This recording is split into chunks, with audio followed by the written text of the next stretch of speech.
You're listening to In the Tunnel. Hello and welcome to In the Tunnel, episode number 120.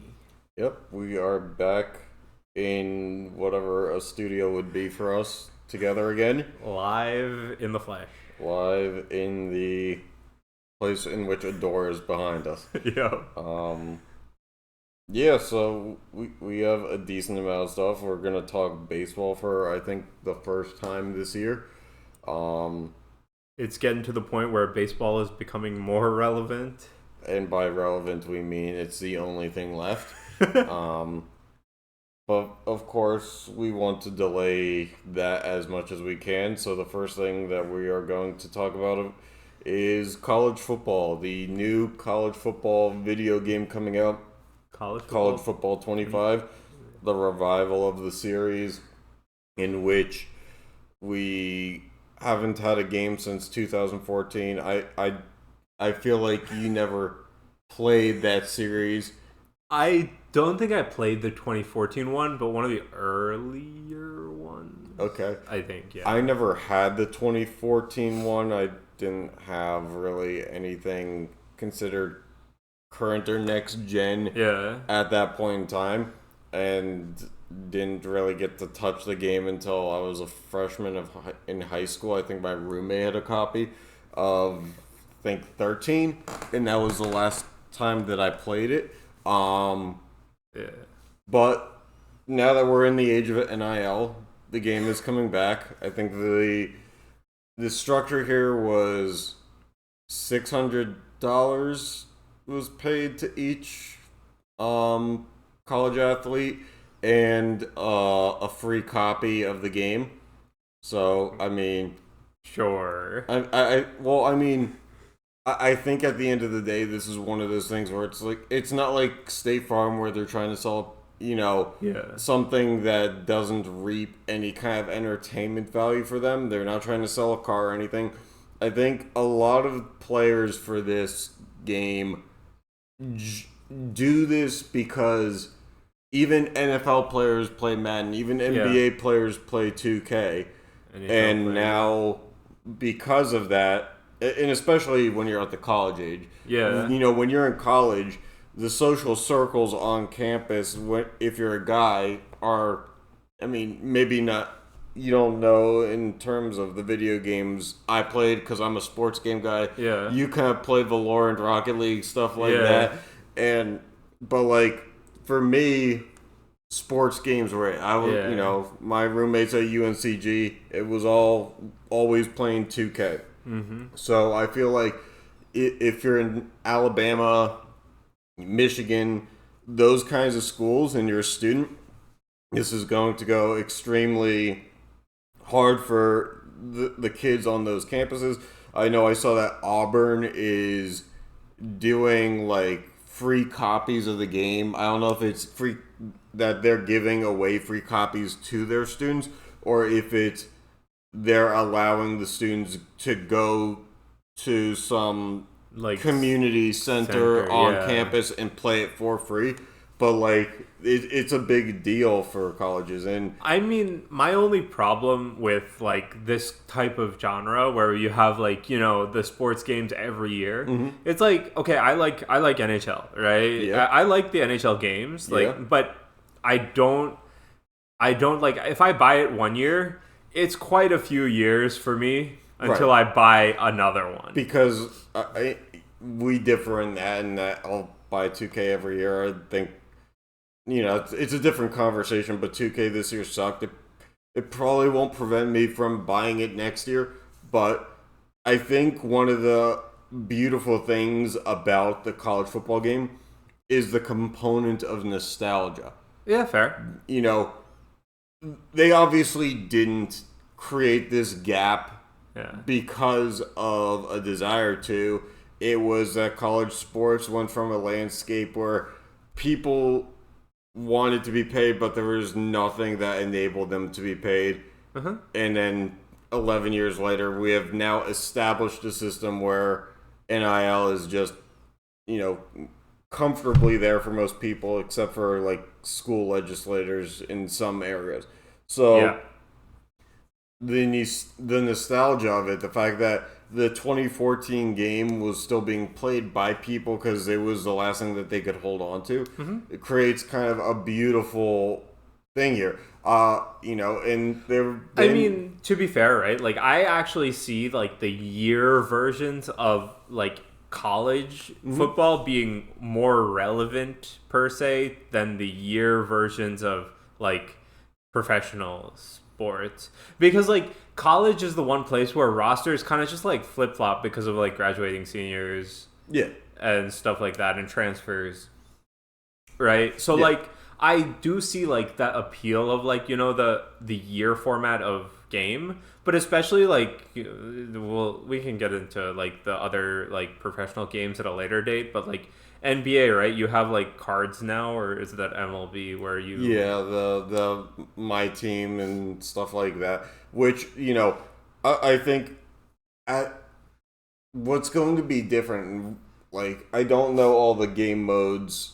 Like, I know I've read about, but in terms of knowledge that I've retained regarding this game coming out, it seems like the NIL is paving a way for a lot of different stuff. Yeah. Back then, there was probably, and again, I can't speak concisely and clearly on what 2014 had because I didn't have it. Yeah. But you have to assume that the Ultimate Team either used generic versions, you know, like HB, 29. Yeah. If they were using current players, or more likely than not, they stayed away from that altogether. And like your Ultimate Teams were all pastime players who graduated to the NFL, or were in some kind of alumni association where their image and likeness could be used without it necessarily being a confliction between the schools, anything like that. Yeah. But now I can tell you, these modes are going to have current players in them, and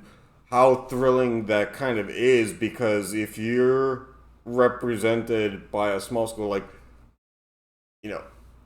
we both went to schools that no longer or do not have D1 college football programs. Right. But, like, if you went to North Dakota State University, like where Carson Wentz went, and if that school is in the game this year, to know that, like, it doesn't have to be all Alabama players, Power 5 players. It could be your players playing alongside. And I do think that, to kind of split away from that for a second, the amount of, from what I've seen in the trailers, effort and detail that they've put into the revival of this game to make sure that every school has their mantras, their mottos, their, gameplay catchphrases, their walk-in songs, all kind of represented. It's a level of detail that, at the very least, we have not seen consistently from EA in a long, long time. To be fair, like I've kind of sidelined most EA games in recent history because of how bad it's been. Yes, they are the kings of rinse and repeat. Yeah, and the fact that a game last came out 11 years ago kind of meant, maybe next year it will be rinse and repeat, but as of right now, like, they basically went from PS3 was the main console for 2014 to we're now on the Xbox Series Series X and PS5. Is like, there's just no room for them to rinse and repeat. They have to have refreshed. But I mean, even then, like, I'm hopeful in like college football as a franchise of like sports game going forward, that like they can at least kind of change the teams that are represented if they're not, like, because they obviously can't represent all. That's going to be too hard. Well, they put some emphasis on like Kennesaw State, for example, this year, just because Kennesaw State, I don't think, was a D1 program of prominence the last time that there was a game. So they're trying to show the amount of detail that they're putting in for the smaller schools too, and not just phoning it in. Right. They're claiming hundreds of hours of broadcast commentary and stuff. It's like, well, when you have 130 plus football teams, you kind of have to. But I mean, I hope that like covers like because you have a lot of different scenarios that you kind of have to map a broadcast commentary to. So hopefully give them the benefit of the doubt for this new game at least. Yeah, I have it pre-ordered. I'm sure, if it's good enough to talk about, then it won't be the last time we talk about. But,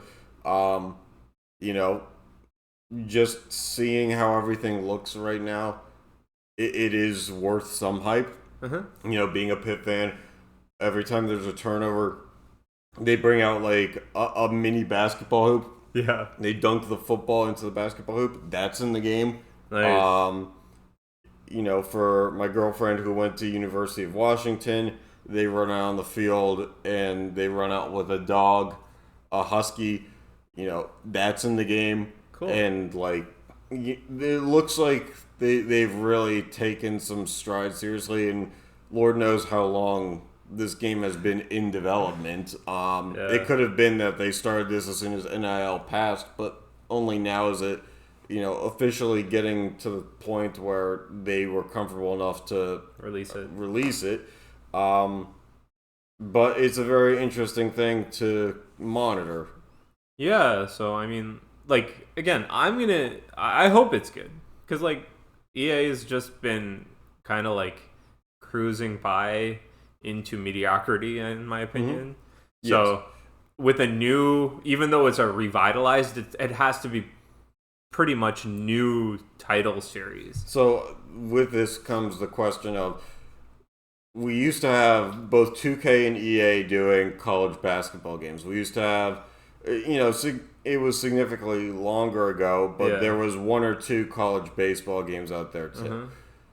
What do you think this means for the return of those? I don't know. The thing is with college football is a very heavily, marketed and heavily watched sport. I mean, it is the biggest, I feel like, in college. It is notably the moneymaker of college sports. So I would say that if this is successful, which I think it will be, and I hope it is, you can try going down the ladder. Yeah. But I wouldn't expect such ease of, access to the other games. Yeah, my thinking is that I think it all comes down to the control of NIL. Because if on a perennial basis, all it takes is $600 in a copy to get consent from players to have their name in the game. Even for basketball, that's a pretty low bar. But my question is, okay, it's $600 on a copy, but how many players did they promise $600 on a copy to? Over 4,500, I think. 4,500. That's a lot. Okay, in the grand scheme of things, it might not be. It's $600 to every player. That's not a lot. But if you multiply 600 by 4,500, right? But I guess what they're implying, at least when we go back to the football game, is they're going to sell you the game for $70. So right, but they're going to get millions. The point is that okay, they're going to get millions for this one. They have to take the loss that is $600 plus however much a game is produced for. Right. And there's a lot of it's not just how much does it cost to put the game on a disc, or now it's just digital. Yeah. Right? It's a lot of man hours to create it. Yes. So you have to look at okay, it's not going to be as lucrative in the other games, right? This one will definitely make money. I don't doubt it. And if this one does well, there is a very high chance that basketball makes money. Yes. But then I don't know about baseball because I don't know that college baseball is so niche in terms of its audience. Yeah. But I would say that baseball has basketball, has a chance to succeed. I think it has a chance if it's not 2K versus EA. I think it has to be, and I hate the fact that EA has monopolized and done exclusive licensing for NFL that basically have prevented us from getting better football games, and they probably have that for NHL too, but the NHL market is just more niche, so it doesn't get the recognition. But I think that might be the only path for survival for college basketball, at least right now. Because, like, schools do NIL deals where those players for college basketball are getting 1 or 2 million. So, in theory, there is room there for, a smaller amount if that's all it takes. Because, like, you also have to keep in mind, like, we're talking different roster sizes. We're talking 12 people, 12 to 15 on a basketball team. We're talking in college football, I think it's 90, and 90 is what most have, and there is no hard limit on roster size. Right. So if walk-on, I think it's only scholarship players are on the college football game. So if they did that same system with college basketball, assume that 12, maybe 11 or 10 on each team are in the game. I think there is a route there, but I mean, like, in basketball, right, you have 5 players on the court at any time, right? So I think your minimum has to be 10. Right. Whereas in football, like, your minimum is what, 24? 53. 53. Well, no, I mean, like, on the field, right? Well, like, it'll be 22 for each starting, and then then extra, 30, yeah. Special teams would probably bring up to like 35, and then like maybe a couple extra wide receivers for different formations, kickoff team, stuff like that. Yeah, so like maybe 50. close to yeah. That's a number that I can agree with. So, So, but like the point more so is, okay, well, it's not like for football, $600 a player for 4,500 players is not much in the grand scheme of things. Yes. Now for basketball with less of a player base, right? Mm-hmm. Just what is that equivalent, and then does it make sense for EA basically to But the weird thing is, I would argue that as big as college football is on a Saturday basis, that when it comes to March Madness versus the college football playoff, I think the college football playoff will get better now that it's 12 teams. But I think for the longest time, college basketball had the better crowning. Yes, I agree. I think March Madness was great, but like I never watched the regular season of college basketball. Right. I mean, it wasn't until I, went to college and actually had a school to root for, in which I was able to, proudly kind of pay attention. Like, would I have ever watched a UNCG or Hofstra game before I went to either of those schools? No. It would be Pitt or like Purdue. Yeah. But now it's like there is an art in watching those schools, but like there's very clearly a talent differential. Yeah. You'll see shots missed way differently. And by the way, I asked ChatGPT for the top 25 teams alone, 2,500 to 3,000 players. So we're now going to. But let's say that in college basketball, we'd like to play some sort of March Madness bracket. So you need 68 teams. Well, no, I'm talking about college football. Oh. So we have to do what? Let's call it 138, I think. Divided by 25. So times 3,000. There's roughly 16,500 players in the game. But that would be including walk-ons. Yeah, but only scholarship players? So we're somewhere in the area of tens of thousands. Yeah. Which is a lot. That's a lot of money to pay. Yeah. So. Because if you just like it's $600 per player, right? And let's say it's 10,000, right? So you're just concatenating some more zeros. That's like over $500,000. Oh yeah. Which I don't think at the end of the day is going to be like, I understand there's more college basketball teams than there are college football, but there's more college football players than there are college basketball players, regardless of the number of teams. But like, I don't feel like the sum in investing in NIL is overly different. I think it's going to come down to the operating costs of making the game, because the game, like, profitable. even right, like they basically had to make the college football game from scratch, right? There's nothing to base it off of anymore, right? As all the technology they built it on 11 years ago is redundant, right? But I do think that there's a difference in basketball. I do think that if 2K got licensing rights, that they already have modes built into 2K My Career where you can like, do college. And, like, so in terms of building out, like, some of that stuff, there are some presets in which to build around.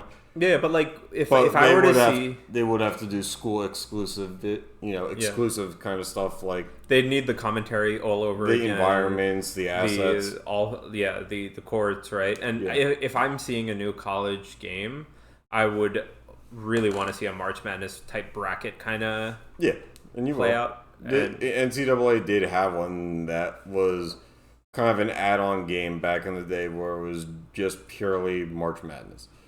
Okay. And so I think some gamers would love the grind more. But I do think that the casual gamer would like more of a let's just get it in. But if we're factoring how do they market this game, right? Like 2K, right? It's going to be during March Madness when you have the most amount of viewership, right? And how do you get people to play the game? It's going to be like the casual. I actually think that there's an angle of you broadcasted the most at the end of college football season. Because, like, right now, when we were at the end of NBA and NHL, right, that would have been the perfect time to start advertising the baseball video game. Because once those seasons are over and you need something sports... Like, because for me, right, when going into playoffs, I'm like, I really want to watch this again. Like, you know, I didn't, like, I watched the beginning of the basketball season... Then I kind of fall off, and the playoffs come, and I'm like, oh, basketball, right? Because, like, I'm hoping it's good, right? Yeah. But that's just how I look at it. So, like, I would have preferred... Like, I probably would have been more drawn to it if it was at the beginning of the playoffs. Makes sense. I just think that, like, if you're diehard sports, you need something to give you the taste that you need. Right. Like, it's a drug. And once that sport is taken away from you for a few months, like NBA and NHL were... Unless you were the champions or a fan of the championship team and you have some rewatchability to the moments that you just went through, you basically, as NBA and NHL hit a zero. Yeah, but like I'm looking at more from like the casual person who's like getting like, you know, just coming back for the playoffs, right? Or, you know, like if somebody was to say, like, oh, the NHL season is over, or, hey, look at this MLB, I'm like, I don't care. And yet, like, that's just, like, again, that's all how do they get it to market. But, I do think, like, okay, if this is successful, which I think it will be, and as long as the game is good, because I think this game will be successful without it needing to be good or bad, as long as the game is good, a basketball version will work. I don't know about anything else, though. Yeah. I mean, I'm hoping for it. Like, as much as I'm going to love the comeback of this football game, me being a basketball guy first, I'm going to want that to be the next step. I don't foresee it being within another 2 years, though. If that, I think that the likes of EA and some of these other developers are going to be like, we know this worked because the first stage was the nostalgic phase. We need to see what what consistently will work. I think that's good. All right, so you want to talk about NBA now? Yeah, let's talk about how college has affected NBA, and that is through the introduction of LeBron James's son to the NBA. And that has become a clear talking point. We are now witnessing the opening of the summer league, or the first of 3 summer leagues. I guess they called this one the California Classic or something. Yeah, something like that. So we knew for a while that something was afoot. There was so Bronny, you know, LeBron's son.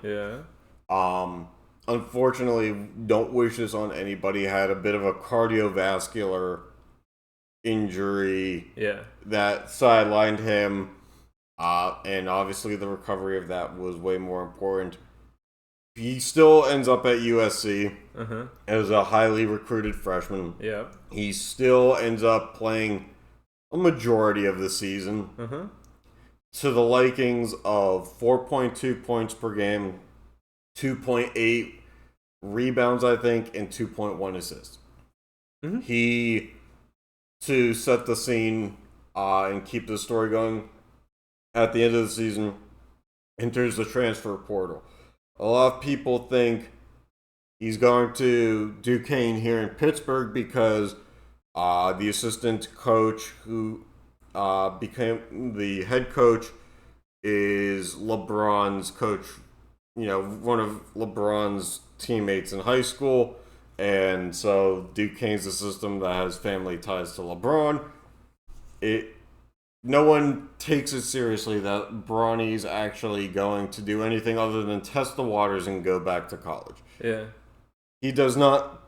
He fully goes for it. And now the rumors swirl.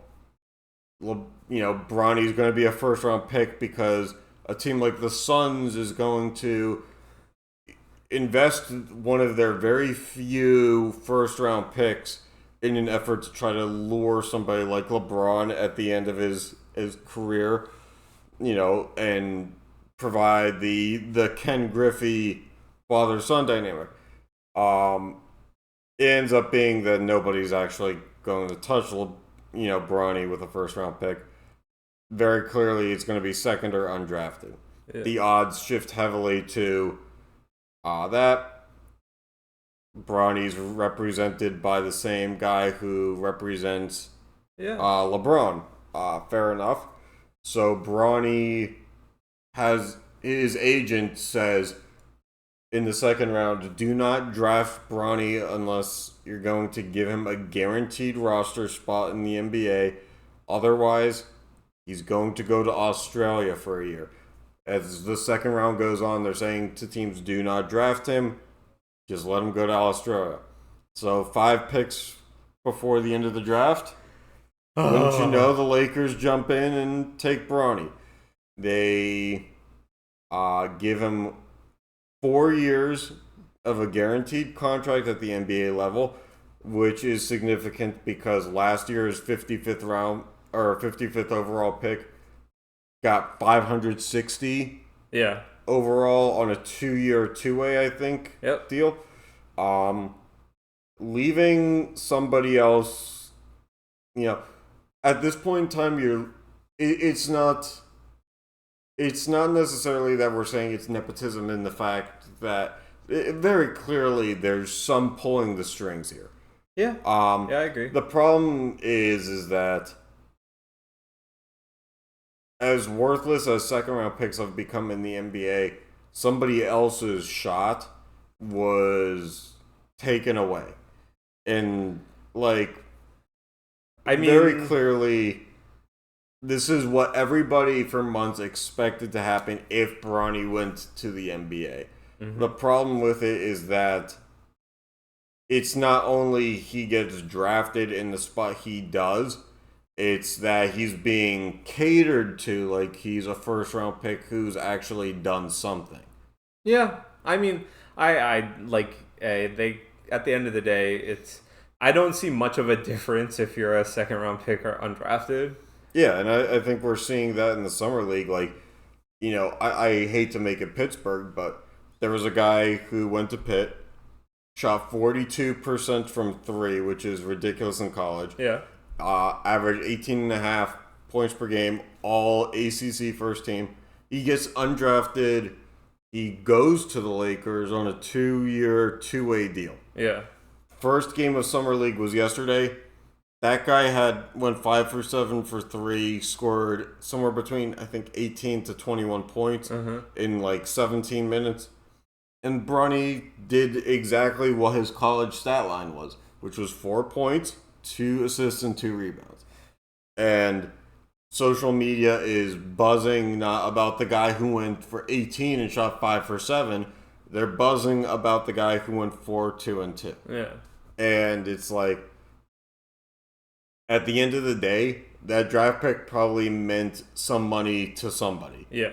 And it was taken away for somebody who really, like, what would have been the harm of Bronny going to college for another year and doing it himself? Because... But like I don't get he's gonna go to Australia for a year. Like what the heck? Like because, college is not bad. It kind of is similar in the sense to the Ball brothers, where it's like LiAngelo went to UCLA, he got kicked off the team, and so he went to some European country, and so did LaMelo. Mm-hmm. And it's like, well, they're gonna go get paid because clearly their name is enough to get them paid, and it will draw eyes somewhere. But the idea is that it's, you think that this guy's in demand in the NBA. Well, he's going to be more in demand somewhere else, so we have leverage. And I think at the end of the day, it's like, well, this is just prolonging something. Yeah. It's like Bronny entered the draft. Yeah, he's not going to get another crack at the draft. Once you declare for the draft and you're in that pool, if you're not drafted, you just become a free agent. Right. So, I think the representation knew that it was a clear way to get the Lakers to draft him. Because if the Lakers even said no, then they lose all leverage. There's never a road for Bronny to go to the NBA. Yeah, but we'll see, but I don't think anything of this, like, in terms of this will not pan, like, all power to him if it pans out, but like it does not look like it's going to pan out in any good way. My projection is LeBron is 39. If they're doing the thing like Ken Griffey Yeah, Jr. but and Sr. I hate that thing because, like, you have 10 spots on a freaking NBA roster, right? And I also hate that comparison. I know it's the most notable comparison. I hate it because your name is kind of meaningless in baseball because, like, Ken Griffey Sr. was, with the Reds and then ended up signing with the Mariners at the end of his career because Jr. was in the farm system. Yeah. That's completely different because if Ken Griffey Jr. is in the farm system, you still have to go through all those levels and actually achieve your way But up. Also, like, Ken Griffey Jr. was in the farm system already. It was not like he used his father's name to get drafted by the Reds. Right. It was just kind of like Jr. was progressing through the farm system and was inevitably going to prove that he was worth being there. Yeah. And that's the difference in this is that people are like saying, oh, well, Ken Griffey Jr. and Sr. did it. It was like, well, the difference is that Jr. still earned it and Sr. was on the back end of his career and had the choice to do it.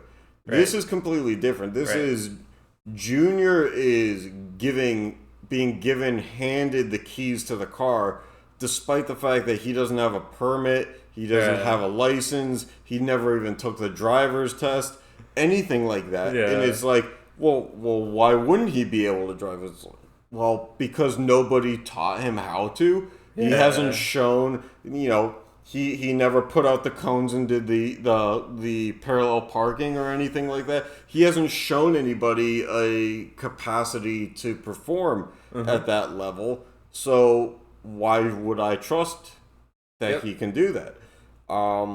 Yeah, and I mean, like, that's why I dislike the kind of comparison. It's because, like, he was already there. It's not like in that scenario, right? It might have been the fact that Junior was in the farm system that brought Senior to Miami, but like back then, it's like what we're looking at now is LeBron James is going to command whatever money the Lakers can give to him.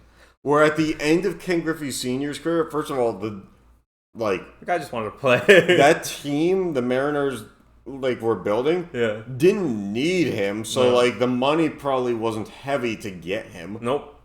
And it just happened to be and if that team was crap, because granted, we're not looking up those stats right now, it was yeah, then that becomes a novelty where it's no consequences. But the Lakers are toying with this notion that they're going to win rings and they're still doing the novelty. Right. It's and like if this happened in Charlotte with the Hornets, nobody would bat an eye because the Hornets still aren't going to do anything. But like it's like the Lakers are paying the James tax. Right. It is like the cost of entertainment, nobody is going to an NBA game at this point in time thinking about Bronny. You know, it's an afterthought of, oh, this is really cool that it gets to happen. Right. But at the end of the day, Bronny's going to be the water boy. Yep. And so what really is the point of that? Yep. So, I don't know. All right. We're going to flip the switch to baseball now that we're finally close to mid-season. Yeah, so, I mean, do we want to go standings first? Or we'll do the American League first. All right. The overall standings. Yeah, so we have the Guardians leading the pack going into today. Just a nice note, it's what, the 7th? Yeah, it's the 7th. So it's the 7th. A lot of day games today, but we woke up early to make sure that these graphics were accurate as of this morning. So we have the Guardians in first place overall for the AL, tied with the Orioles, with the Yankees close behind in third in overall. We're not just looking at this division leaders. So the Yankees do have a bit of a leg up. It looks like the AL West is so far being the Mariners in front. Yeah. But so we go Guardians, Orioles. Yankees are 2 games back of the Orioles. Yep. We have the Twins 6 back of a share of first place. The Red Sox close behind, they're 7.5 back. Then we finally get to the Mariners at 8 games back. Royals at 9. Astros round out the top 8 at 10 games back. And then you have the Rays at 12. I still call them the Devil Rays sometimes. And then you have the Rangers and Tigers tied at 15 games back in overall standings. The Blue Jays at 16 games back. The Angels at 18.5.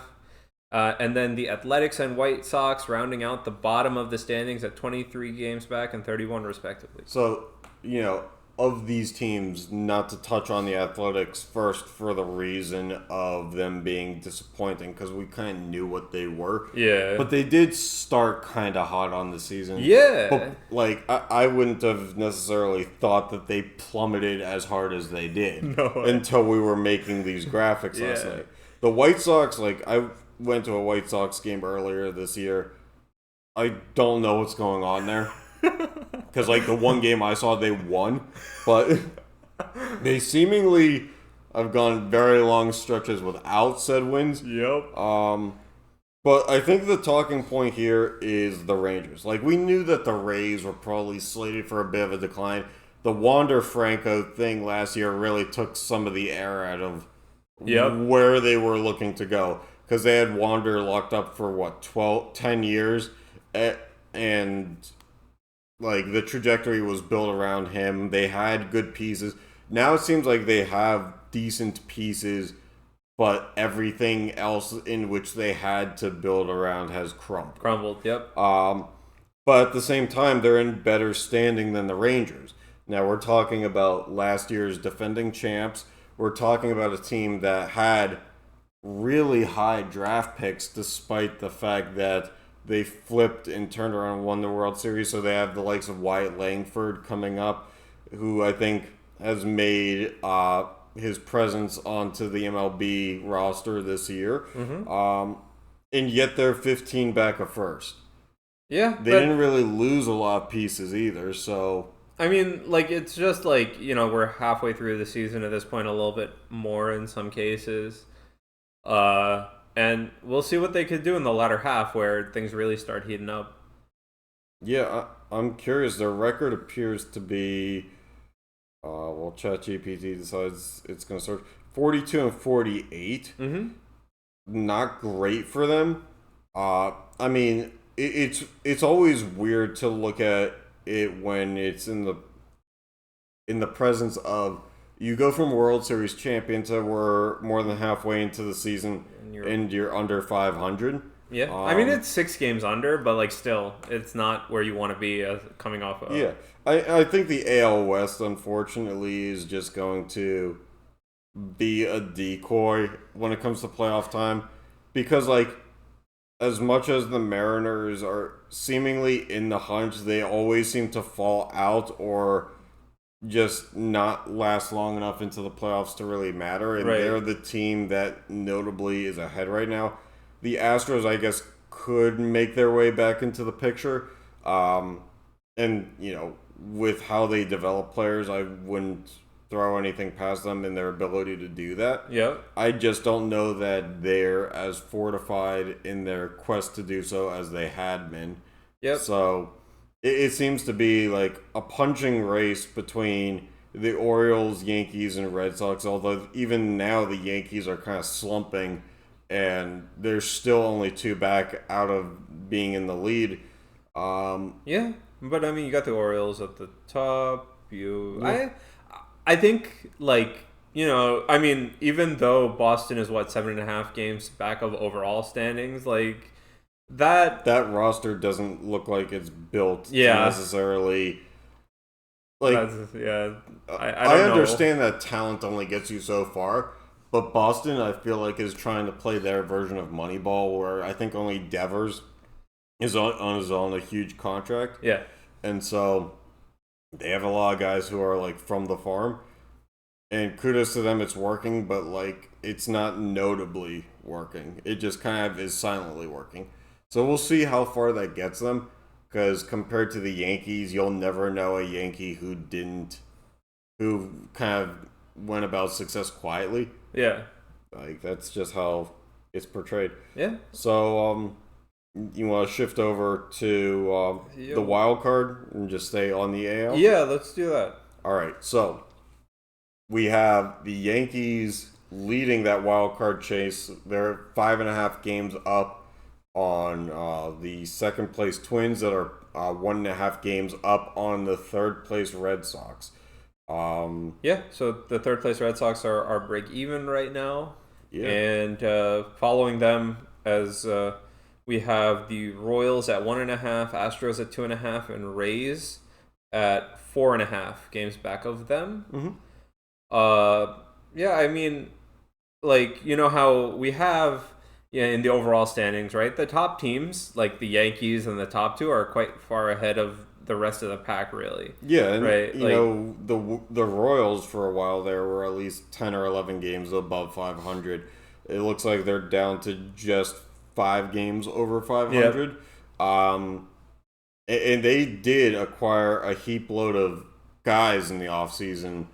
Right. So they're in potentially good standing to make a move. They didn't, they signed a lot of guys through free agency, so they, in theory, still have prospects to go get more. Mm-hmm. And 1.5 games back is plenty of space to make up when you're only really chasing the Twins and Red Sox, because like the Yankees, I guess in theory are chasing, but like more realistically, the ones to pounce on are the ones in that second and third seat. Yeah, that second and third are really close, right? So like if you're the Royals right now, right, you have 3 games to the second play in the race, right? Yeah. So I mean, if you're anybody that's not the Twins, really, I would discount the Yankees from your like chase. Right, exactly. And like we were talking about the Rangers before, right? Them and the Tigers are 7.5 games back.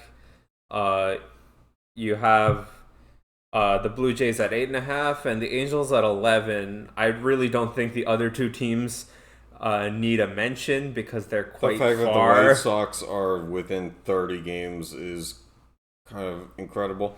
Yeah, the other 2 teams are quite far in the Athletics and the White Sox, but yeah, the Rangers have a lot to make up for, and we're only like almost 90 games in.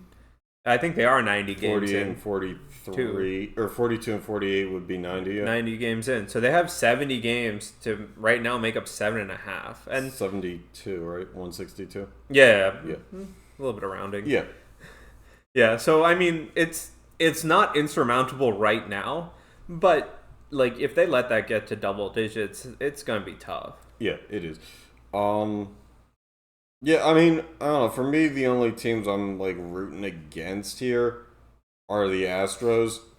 Like a team like the Tigers, like as much as it would be really funny for a team that's biggest contract is Javi Baez to make the playoffs, they really shouldn't happen. Yeah.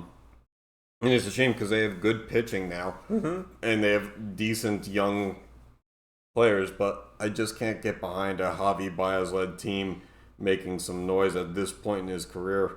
He's been so terrible for a lot of decent teams, and I don't think that he necessarily deserves the chance to lead the charge. Right. So, yeah. Yeah, again, I just think, like, out of the teams that aren't in the top 6 of our graphic, like, I don't know. Like, I hope the Rangers can put together something, but like, aside from that, like, I don't think any of them are like really in the hunt. Yeah. All right. So let's switch over to NL. Yeah. So in the National League, we'll start with the good old Phillies at the top of the National League overall, followed by the Dodgers at 3.5 games back, and then the Brewers at 6.5. Yeah, so we have Moneybags in the first and second place. Yep.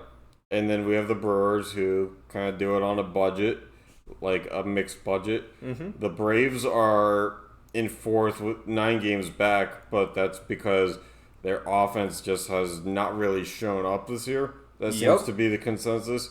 The Padres, despite the fact that they got rid of guys, have elevated their play. They're only 10.5 back, and they're in a position to make the wild card.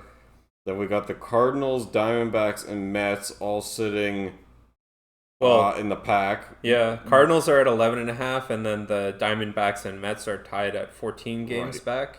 And then rounding out the second half of the NL, we have the Giants at 14.5 back, the Pirates at 15.5 back, Reds at 16. Along with the Nationals. Yep. And then the Cubs at 17.5, the Rockies and Marlins to round it out at 26 and 27 respectively. Yeah. So, I mean, there's not really much in terms of surprise here. I mean, the only thing is, right, like, you look at the top half of the AL and you look at the top half of the NL, I mean, your teams that are good are clear in the AL. Like, you know, you have the 3 teams that are within 2 games of each other. 2 are tied right now. Right. And here you have the one team that is above all. Yeah. And, you know, I don't know. I feel like it's kind of better for baseball when you have this many teams in the mix, because baseball is the sport where when you get to the playoffs, anything can happen. Right. It's, you know, people would say that about any given Sunday with football, but I think hockey and baseball are the 2 teams where, like, all you need is a pitcher to steal you a game, and that sways momentum. Right. And so, but I think we're looking at a good race. Yeah, but like my problem with the NL is, like, you're not even halfway through the standings and there are already teams that are 14 games under. Yeah, it's not ideal. Like, being a Pirates fan, that, like, we're now 5 games under 500 again. Yep. And we keep going back and forth on if we're going to make up ground or lose it. In position to either be buyers or sellers, and right. But on the opposite side, right? Like, the wild card race in the NL is a lot more, you know, competitive. Yeah, which makes it fun and interesting in a way. And so our wild card, we're looking at the Braves are number 1 at 2.5 games up. The Padres are a half game up, holding on to that second spot.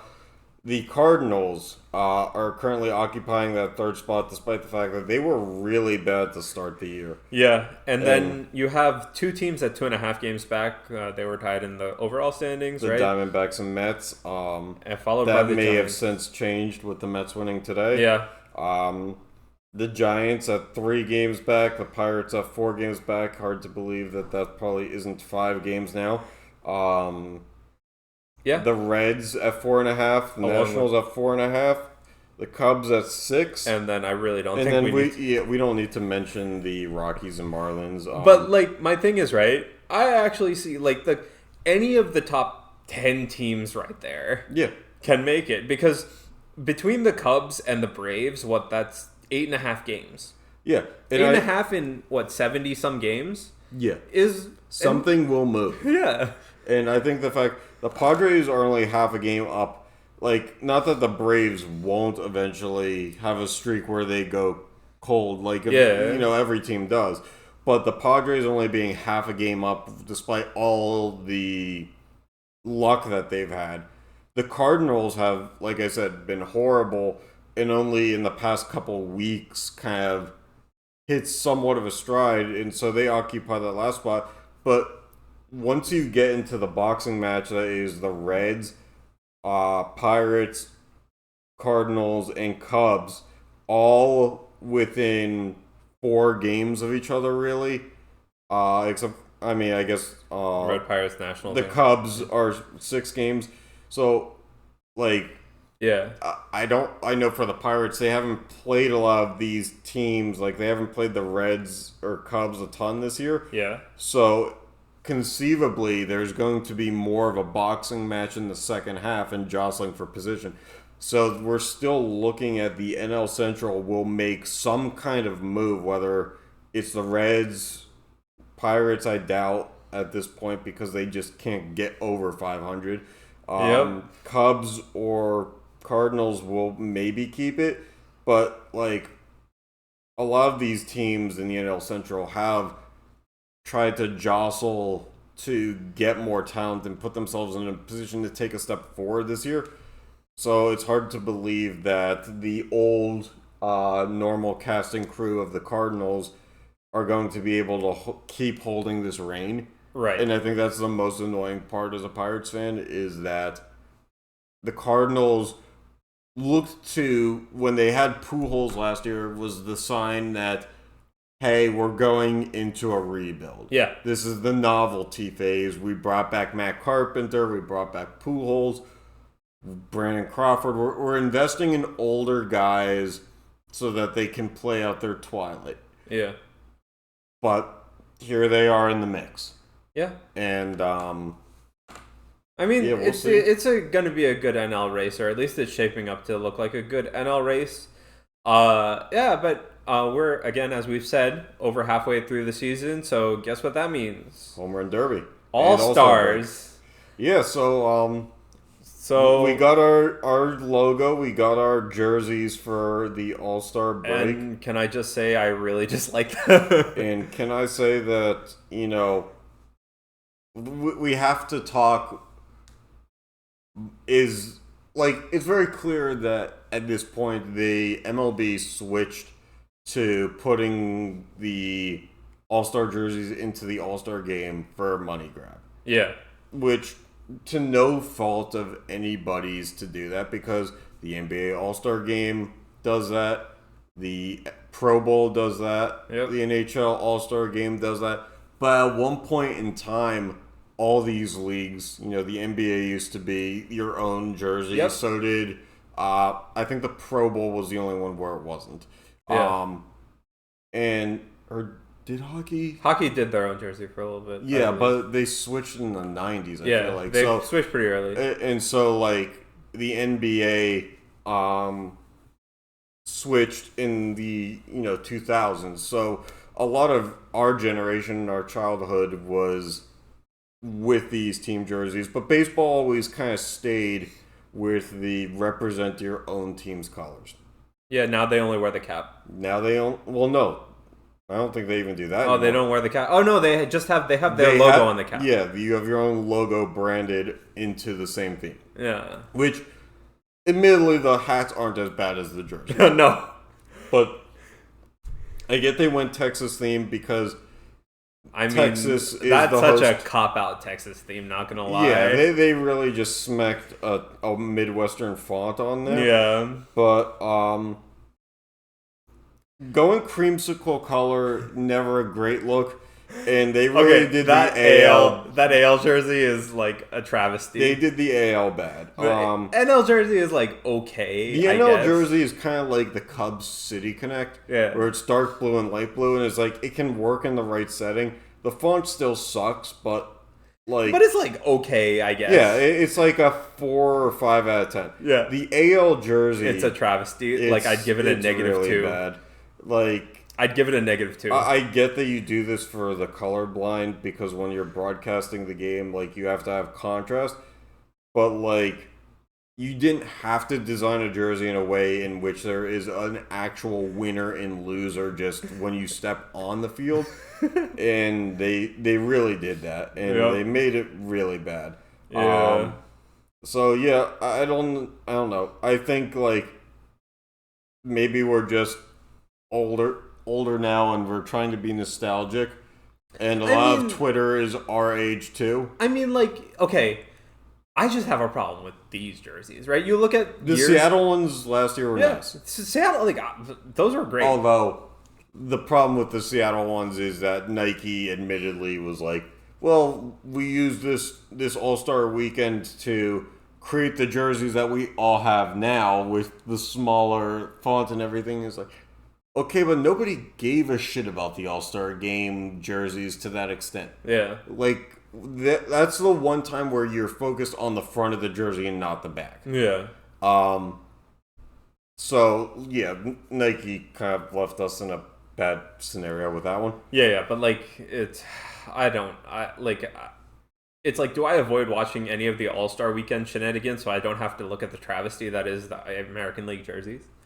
Like, I mean, that is a legitimate question. And there is a legitimate opportunity to do such. Yeah, I think, especially with the home run derby. Yeah, which we have quite the interesting cast for that as well. With the two players have been.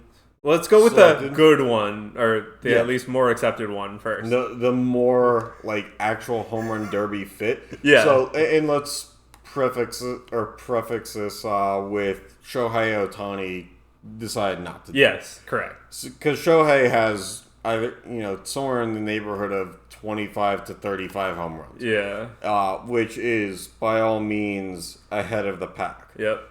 But he's already been there. He's done that a few years. He also is a pitcher rebounding from Tommy John last year. Yep. And it's an excuse to not keep adding wear to his body. Yep. So Gunnar Henderson from the Orioles is our number one. We only know 2 candidates right now. And I'm sure there will be more coming in the next few days. But it's Gunnar Henderson, who has 26 home runs, and Alec Bohm of the Phillies, who has 11. And again, not to be overly Pittsburgh here, despite that's where we're recording from, 37-year-old Andrew McCutchen has more. Yes. Which is a surprise to me because I was like, there's no way they would choose something. 11 home runs it's maybe top 50 in like a tied capacity in baseball, but it's not enough in my opinion. Like, okay, like I get like what Shohei Ohtani's not doing it, and you have Gunnar Henderson has like 25, right? I believe. But like there has to be somebody else close to 20. And I think that you have to start asking the question about the format of the home run derby because of the player pool has always been, as far as I'm aware, you have to be an all-star to be in the home run derby. Yeah. And you don't have to be an NBA all-star to be in the dunk contest. No. And the NHL, I guess, for the skills competition, they've really at times opened up the player pool to see. They've gifted all-star appearances to guys that make sense. But also, like, there's an abundance of NHL all-stars. Right. Because, like, every team has 1 plus fan vote. Like, they will find somebody who at least is relevant in that skill. So, in my opinion, a guy like O'Neal Cruz or Ellie De La Cruz for the Reds, we've seen them both hit 460-foot home runs on a number of occasions this year. I've seen O'Neal Cruz hit 2 into the river out of the stadium in person this year. My thinking is he's a 230, 240-ish hitter right now. He probably isn't going to get an all-star nod, but if we're talking entertainment value, a guy like him should be getting an invite. Yeah. I mean, I really do think that they should kind of separate the all-star game from the home run derby because they are different, right? Yeah. Like in the terms of player pool. It's just like it'll be more fun to see the higher home run guys. And what, you can just like you just need to print a jersey with their logo on the side or whatever, wherever it goes. Like, what does it really matter at the end of the day? You know, the thing about the home run derby, and I understand it's been the same format in terms of the players who get in for years and years, but that 2008 home run derby with Josh Hamilton, stuff like that, it delivers because Josh Hamilton was a slugger who hit bombs like that. Yeah. And right now we're at an era of the stats show, you know, advanced analytics have to be a certain way to be an all-star. I also think, like, okay, previously also, like, the people who are bombing home runs were all-stars because that was our general perception of who was good. Right? But now we don't really care about bombing home runs. We care about a more holistic stat view. Right, and we care, and like, you know, as long as juice balls or not juice balls are going to be a yearly question, pitchers are getting more love for what they can do. Yeah. Which means that just being a guy who hits for high average should get you in the All-Star game because you were able to defeat the elite pitchers on a more consistent basis. Right. The problem with that is that means that more contact hitters like Alec Boehm are getting the call to be a home run derby participant. Right. So that's why I really think that, like, it's what, like, okay, you probably can find one person on the All-Star ballot that's hit close to 20 home runs, and then you just, you know, invite somebody else. Like, if you're going to keep the home run derby as part of All-Star weekend, I'd say half the ballot should maybe be, you know, non-All-Stars. I mean, like, yeah, sure. It needs some representation from actual bombers. But I don't know that 2 is enough. Yeah. But, like, that's just me saying. Like, if they at least did that, like, okay, you're at least trying something. Because, like, I really don't expect them to just open up half the ballot immediately. Yeah. No, I get that. But they're also changing the rules, I guess, the format in terms of they're going this year... what was it? 3 minutes or 3 minutes, and then after that, you get a number of outs because I guess they're trying to, or no, was a number of swings. Yeah, you get 10 swings, and then in the second round, you get a number of outs after the 3 minutes. It all seems like they're trying to do a little bit of everything, despite the fact that really the heyday of the home run derby was the fact that you could see a guy just go off. And as long as there's a timer there, the home run derby will end at 10 p.m. instead of what it used to, which was like midnight. Yeah. And the appeal to that was, especially if you had a ticket in hand and you were going to the home run derby, you were going to see a number of home runs that you would never see before. But, like, so my thing is, right, if we're really looking at how the heck the home run derby should be run, like, I'm okay with the time attack phase, right? Like, give everybody, like, 5 minutes or whatever in the first round and just have them slug, right? Right. And then, like, because they do, like, head-to-head, right? Yes. Like, then okay, each player gets X amount of swings. Yeah, although... Because that's a more head-to-head as... Me personally, I think that just go back to the outs, because I do think that having a number of swings is still a sly way of saying we're putting a cap on what you can do. Okay. Yeah, I mean, whichever way, like, as long as... Because I feel like in a more head-to-head matchup, like, you want some equality. Yeah. Right? And I guess the outs could do it. So, yeah, like, whatever. But I really feel like, okay, you don't have to overplay the time portion of it. That's my only. Yeah, I honestly would think like you can't do 10 minutes because like 10 minutes is an eternity. But like I feel like you have to give enough of a time limit for something truly crazy to happen. Yeah. Because that's what makes the home run derby memorable, is to see a guy do that. Yeah. You know, there's always the volatile side of you could run into, I think it was Brandon Inge years and years ago, hit like 0. Yeah. So, you know, that's the wild card regardless of time or any format. Yeah. But like you need to give players an opportunity to present a lasting moment, you know, for children to hold on to something and say wow to. And I don't think the past few years have given that. Nope. And I don't think that this year's is really any different. I think they're reshuffling the deck to say that they can. With whom is already on the home run derby ballot, right. It doesn't look like it's shaping up to be anything good. Yeah. And it's I would probably skip it if I didn't want to watch it for this. Yeah, you know, my thing has always been to watch at least part of the home run derby because it is nostalgic and you do get some of it. But I'll only watch really the whole thing at this point if I'm A, gambling on it, or B, my team is represented in it. Yeah. And keep in mind, 2 of the 4 times that my team was represented, Jason Bay, I think, had 1 or 0, and Andrew McCutcheon had 4, and Pedro Alvarez got bumped in the first round. Yep. So, like, it would be nice to see a guy like O'Neal Cruz, or even Brian Reynolds is a contact hitter, but he's 16 home runs. Like, he can drive one pretty far.